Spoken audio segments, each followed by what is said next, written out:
جس کا عمل ہو بے غرض اس کی جزا کچھ اور ہے۔ دل سے جو نکلتی ہے بات اثر رکھتی ہے، پر نہیں طاقت پرواز مگر رکھتی ہے۔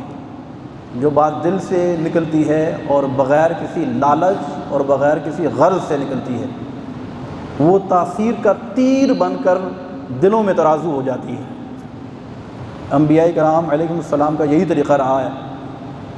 حضرت موسیٰ علیہ السلام آپ اور میں جانتے ہیں، قرآن پاک کے اندر یہ واقعہ موجود ہے، یذبحون ابناءکم ویستحیون نساءکم۔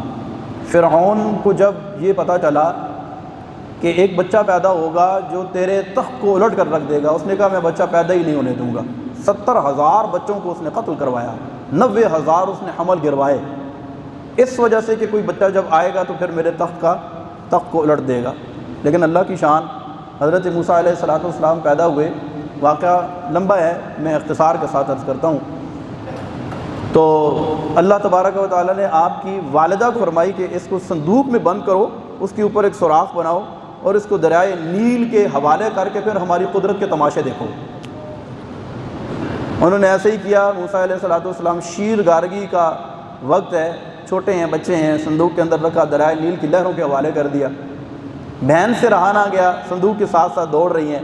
جب صندوق نیچے جاتا ہے بہن کا دل بھی ڈوب جاتا ہے، اور صندوق جب سطح آب پر آتا ہے دکھیاری بہن کا دل بھی باغ باغ ہو جاتا ہے۔ اللہ کی شان، پانی کے رخ کو اس طرف پھیر دیا جس طرف فرعون کے محلات تھے۔ فرعون اپنی بیوی کے ساتھ بیٹھا، دریا کی لہروں اور موجوں سے لطف اندوز ہو رہا تھا، اولاد نہیں تھی۔ دیکھا اچانک ایک صندوق آ رہا ہے، فوراً غوطہ خوروں کو حکم دیا، پکڑا، دیکھا چھوٹا سا بچہ ہے چاند جیسا۔ بیوی نے کہا، آسیہ جن کا نام ہے، ان کو بھی قرآن پاک میں اللہ تبارک و تعالیٰ نے ان کا ذکر فرمایا، کہا یہ بچہ بہت پیارا ہے، ہمارے ہاں اولاد نہیں ہے، یہ بچہ میری آنکھوں کی ٹھنڈک ہے۔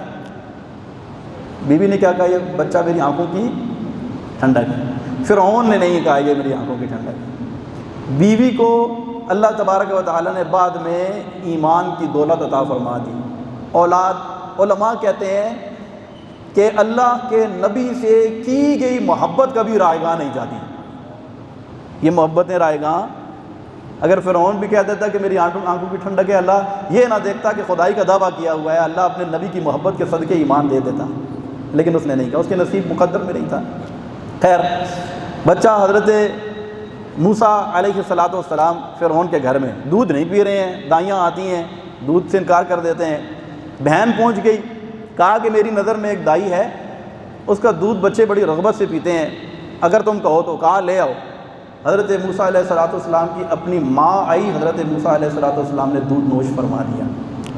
یہ ظاہر کیا کہ ہم اللہ کے نبی ہیں، جس منصب نبوت پر ہمارے رب نے ہمیں فائز کر کے جو فریضہ ہمیں دیا ہے وہ انجام دیں گے۔ اجر کس سے لیں گے؟ اللہ سے لیں گے۔ دنیا والوں، کل فرعون یہ نہ کہے میرے سامنے کھڑے ہو کر بات کرتے ہو، میرے رزق پر پلے ہو۔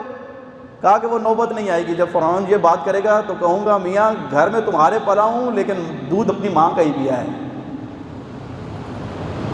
تو یہ انبیاء کا طریقہ ہے، جب کسی کو واعظ و نصیحت کی باتیں بتائی جائیں، قرآن و سنت سکھائی جائے، تبلیغ دین کی جائے، تو پھر اس میں لالچ اگر ہو، اس میں اگر دنیاوی غرض شامل ہو جائے تو پھر یہ الفاظ ایک تتلیوں کی طرح رنگ بکھیرتے ہوئے اڑ تو جاتے ہیں لیکن دل میں پیوست نہیں ہوتے۔ پھر جب اس طرح کے جو الفاظ ہوتے ہیں پھر لوگ اس پر عمل بھی نہیں کرتے۔ آج اس چیز کا فقدان ہے۔ تو خیر، خاص طور پر دین کی دعوت، دین کا عمل، لوگوں کو دین کی باتیں بتانا، واعظ و نصیحت کرنا، تبلیغ کرنا، اس میں للہیت کا ہونا ضروری، یہ شرط ہے، ورنہ لوگ عمل نہیں کریں گے، لوگ بات مانیں گے نہیں۔ اس چیز کا فقدان ہے۔ اللہ ہم سب کو بے غرض ہو کر لوگوں کو دین سکھانے کی توفیق عطا فرمائے۔